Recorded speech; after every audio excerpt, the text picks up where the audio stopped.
네, 오늘 화요일은 천안시 이영준 한의원의 이영준 박사님 모시는 날입니다. 그럼 박사님 바로 만나 뵙겠습니다. 박사님 안녕하세요. 네, 안녕하십니까. 네, 반갑습니다. 네, 반갑습니다. 자, 오늘도 기능적 뇌 척추요법 FCST죠. 즉 턱관절을 이용한 전신 치료법을 창안하시고 최근 턱관절의 비밀이라는 저서를 통해서 일반 대중에게 턱관절의 중요성을 알리고 계신 이영준 박사님과 함께합니다. 오늘은 어떤 내용일지 궁금한데요. 예. 지난번에도 두 번에 걸쳐서 턱관절과 척추라는 주제를 가지고 1, 2번 경추와 관련된 내용에 대해서 설명드렸습니다만은 네. 아직까지도 1, 2번 경추와 관련된 여러 가지 희귀 난치성 질환이 많이 남아 있습니다.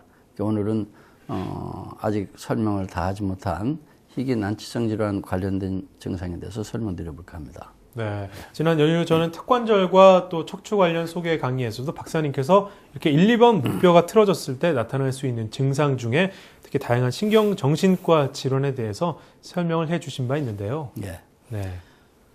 지난번에 저 1, 2번 목뼈 즉 경추가 틀어졌을 경우 나타날 수 있는 여러 가지 증상들이 수없이 많다고 했습니다. 네. 그리고 이들 중에서 가장 흔한 증상들부터 순서대로 제가 소개해 드렸었는데요. 오늘도 이제 나머지 증상들 중에서 특히 희귀 난치병에 해당되는 몇 가지 증상들에 대해서 다시 설명드리겠습니다. 네. 그럼 아직 설명을 안 하신 부분 중에 난치병 중에 어떤 질병이 이 턱관절의 불균형에 의해서 목뼈 1, 2번이 틀어져서 발생할 수 있는지 그 질병 어떤 건지 좀 설명을 해 주세요. 예, 가장 흔한 질병 중에는 간질이라는 게 있고 또 사경증, 연축성 사경증이라는 게 있고 손해 위축증, 그리고 파킨슨병, 알츠하이머 등을 비롯해서 치매, 자폐증, 소아마비, 그리고 자가면역 질환 등의 일체 뇌신경세포가 손상돼서 나타날 수 있는 질병들이 해당이 됩니다. 네. 그리고 일부 고혈압이나 중풍 같은 뇌혈관 질환도 해당되고 있습니다. 이들 난치 질환 및 만성 질환 중 대부분은 현대학에서 아직까지 정확히 어떤 원인이나 치료법조차도 알려져 있지 않은 증상들입니다. 그러나 이러한 난치병들의 대부분이 턱관절의 불균형 때문에 1, 2번 경추가 틀어져서 발생되는 것이라면 대부분의 사람들은 설마 그럴 리가 하면서 그런 표정으로 잘 이해할 수 없다는 모습들을 보이는 것 같습니다. 네. 박사님, 우리가 그동안 잘 들어보지 못했던 이런 희귀 난치성 질환들이 대부분 턱관절 이상에서 발생하는 척경추 1, 2번이죠. 예. 그래서 틀어지는 증상들이라는데 사실 저부터도 과연 그럴까라는 생각이 들거든요. 예.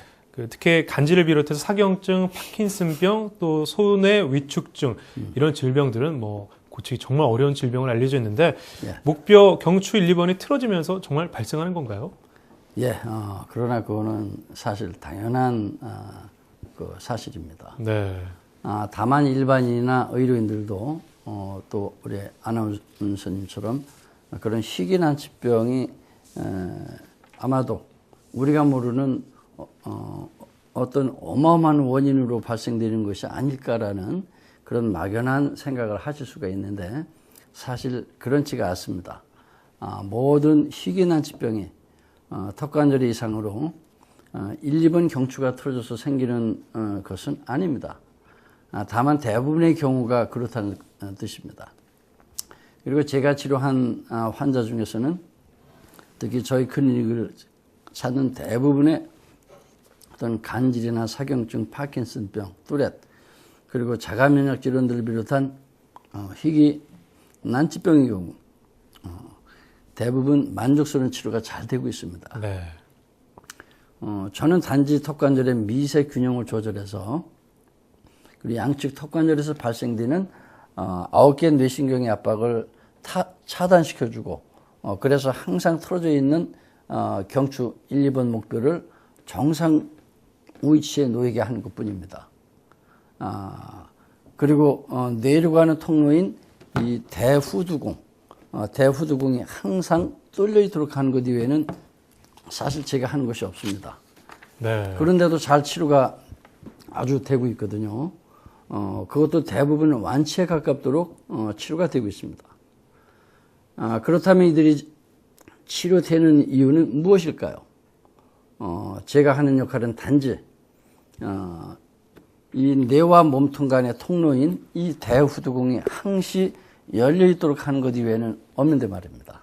네, 말씀을 듣고 보니 박사님 설명대로라면 그럴 수 있겠구나 생각이 들거든요. 만약에 희귀난치성 질환의 이 발병 원인이 턱관절과 상부 경추가 아닌 다른 곳에 있었다면 박사님 하신 치료가 절대 좀 이루어질 수 없겠구나 하는 생각이 들거든요. 그런데 우리가 알고 있는 상식은 그렇지 못하기 때문에 이 희귀난치병은 지금까지 알려진 대로 어떤 유전 질환이거나 또 치료될 수 없는 그런 현재까지의 모습이 아닐까 생각이 드는데요. 아무래도 막연한 좀 선입견이 아닐까 싶은데요. 저도 일반적으로 그렇게 생각하고 있다고 봅니다. 저희 클리닉에는 간질 환자도 하루에 여러 명씩 오고 있고요. 네. 특히 뚜레장애를 비롯해서 사경증, 즉 근이상 긴장증이라고 하는 이 희귀 난치병 환자들은 하루에도 한 평균 7, 8명 이상씩이 가장 많은 환자군을 형성하고 있습니다. 심지어 사경증과 뚜레증에 같은 환자들은 해외에서도 1년에 여러 명씩 찾아오고 있습니다. 네.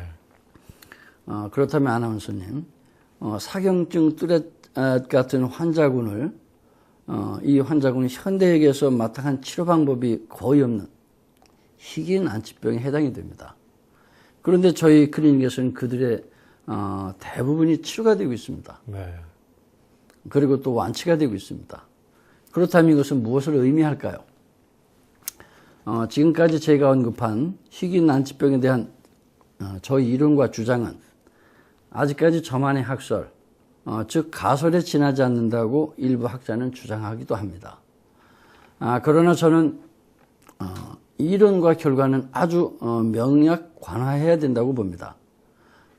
그것도 또 사람의 목숨을 다루고 질병을 다루는 치료 이론은 당연히 그 이론과 결과가 아주 명확하게 부합되어야만 가치가 있다고 생각하고 있습니다. 지금까지 우리가 희귀난치병이라고 알고 있던 질병들의 대부분은 뇌적 뇌신경계가 고장나서 발생된 질병들입니다. 우리 몸의 지휘사령부, 즉 통제사령부를 할 수 있는 뇌 중심 센터가 고장나서 발병된 질병들이라는 것에는 어떤 의료인들도 이유를 제기하지 않고 있습니다. 네, 박사님 그럼 궁금한 게 왜 아직까지 박사님처럼 그런 관점에서 현 의료계에서는 이런 구조학적 연구가 이루어지지 않고 있는 것인지 궁금한데요. 왜 과연 그런 주장을 하지 않고 있는 것일까요? 사실 그게 문제인데요. 예. 제 생각에는 이전부터 연구되어 온 어떤 질병의 연구 방법론에 문제가 있다고 봅니다. 지금까지 현대의학은 질병이라는 어떤 연구 대상을 구조적인 관점에서는 거의 연구되지 않고 있습니다. 네. 주로 기능적인 관점에서 줄기세포나 DNA 등 세포 분자학 또는 유전학적인 관점에서 연구만 주로 이루어졌기 때문이라고 봅니다. 또 그렇게 연구 풍토가 만들어진 시스템의 또 문제도 하나의 원인이라고 봅니다. 그러나 이제는 최근 서양의 통합의학 그리고 보완 대체학에서는 새로운 바람이 불고 있습니다. 서양에서 연구되어 발표되는 최근의 어떤 논문이나 연구 보고서를 보면은 저도 가끔씩 깜짝깜짝 놀랄 때가 있습니다. 그리고 저희 지금까지 이론과 주장을 뒷받침해주는 그러한 논문과 보고서들이 발표될 때마다 그동안 제가 주장한 이론들과 결과들이 이제라도 인정을 받고 빛을 발하는 것 같아서 다행이라고 생각하고 있습니다. 네. 그럼 박사님께서 살펴보신 실험 내용들 중에 혹시 우리 청취자나 시청자들께서 좀 들으시면 이해가 쉬울 소개할 만한 자료가 있을까요? 좋은 내용들이 있습니다. 네. 우리 신경계에 대한 내용인데요. 아주 재미있는 내용들이 있습니다. 우리 신경계는 500원짜리 동전 한 개 정도의 무게로만 미세한 어떤 압박 자극을 주어도 어떤 신경 생리의 변화가 발생해서 약 반 이상의 어떤 신경 정보 전달이 감소되더라. 그래서 감각에 이상이 오고 지각에 이상이 나타나더라는 실험 결과가 있습니다. 그리고 거기에서 동전 2개 높이 두께로 무게로 압박을 가해 보았더니 아예 신경 전달이 끊어져서 신경 전도가 되지 않더라는 그런 실험 내용이 있습니다. 그러니 허리나 우리가 목의 디스크에 의해서 어떤 신경이 압박이 이루어지게 되면은 아주 미세한 압박에 의해서도 우리는 팔다리가 저리거나 또는 감각이 둔해지고 마비가 올 수 있다는 것입니다. 이런 이유로 목표 1, 2번이 아주 미세한 2 내지 3도 정도로 약간만 틀어져도 뇌로 통하는 이 대후두근과 이 추골동맥이 지나고 요 경정맥공이라는 여러 개의 신경과 혈관이 지나가는 요 구멍이 거기에는 아주 커다란 압박으로 가해지면서 이러한 뇌에 가해지는 압박이나 지속적인 부정적인 영향은 결국은 뇌신경계에 굉장히 엄청난 파급력으로 작용하게 됩니다. 그래서 결국 턱관절의 미세한 어떤 불균형, 즉 미세한 이상은 상부경추 1, 2번 목뼈를 틀어지게 하면서 뇌신경계의 이상을 유발하게 되고 그리고 희귀난치병이 발생될 수 있다는 저희 주장에 설득력을 실어주고 있습니다. 박사님, 경추 이렇게 1, 2번만 틀어줘도 뇌신경 세포가 고장 날 수 있고 또 희귀난치병이 발생될 수 있다는 사실을 박사님의 설명을 들으면서 우리 신체에서 경추가 또 얼마나 중요한 기관인지 관절인지 또 경추뼈를 틀어지게 하는 원인이 저와 청취자 많은 분들이 상상하지도 못했던 이런 턱관절에 있다는 사실을 또 알게 되면서 턱관절이 인체에서 참 중요한 기관 중에 하나구나 라고 느끼게 됩니다. 네. 자, 오늘 그 마무리를 좀 해주시죠. 정리해 주시죠. 저희 턱관절의 중요성에 대한 소개 강의를 듣고 계시는 시청자 및 청취자 여러분, 턱관절 주변에는 3차 신경을 비롯한 여러 개의 뇌신경과 고유신경들이 분포되어 있습니다. 그리고 이로 인해서 턱관절의 어떤 만성적인 이 불균형은 우리의 전신 증상을 유발하는 여러 가지 기전을 가지고 있습니다. 가장 대표적인 것이 만성적인 TMD, 즉 만성적인 턱관절 장애입니다. 그러나 우리는 턱관절 장애를 가지고 있음에도 불구하고 모르고 산다는 사실이 가장 중요합니다. 대부분의 경우 턱이 아프거나 그리고 또 턱에서 어떤 소리가 나거나 또는 입이 벌어지지 않을 경우만 턱관절 장애가 있는 것으로 알고 있다는 사실입니다. 사실 턱관절은 아프지 않으면서 그리고 또 입도 잘 벌어지면서 그리고 턱에서 어떤 소리도 나지 않으면서 턱관절에 미세한 불균형이 존재할 경우에는 바로 상부경추 목뼈 1, 2번을 틀어지게 하면서 그게 뇌신경계에 엄청난 파급력을 주게 되고 그리고 우리가 알고 있는 대부분의 어떤 만성병이나 희귀난치병도 발생될 수 있다는 사실을 제가 여러분께 소개해 드립니다. 턱관절의 어떤 미세한 불균형은 턱관절 주변과 상부경추 이 목뼈에 가장 많이 분포되어 있는 C5라는 신경세포를 손상시키면서 뇌에 지속적인 부정적인 자극이 가해지고 그리고 다양한 전신 증상이 발생한다는 사실입니다.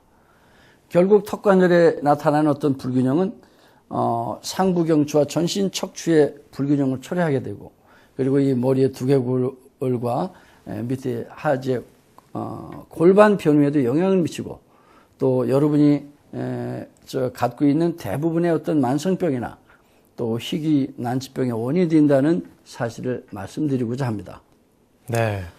그리고 또 어떤 원인 모를 만성 피로나 어지럼증, 두통, 편두통, 그리고 불안불면이나 티익, 뚜렛 또는 간, 사경증, 파킨슨병, 그리고 자가 면역 질환 등과 같은 희귀 난치병 때문에 고민하고 계시는 여러분이 있다면은 여러분 치료가 잘 안 될 경우 이제 그 원인을 여러분의 턱관절과 1, 2번 경추의 아탈구에서 한번 찾아보십시오.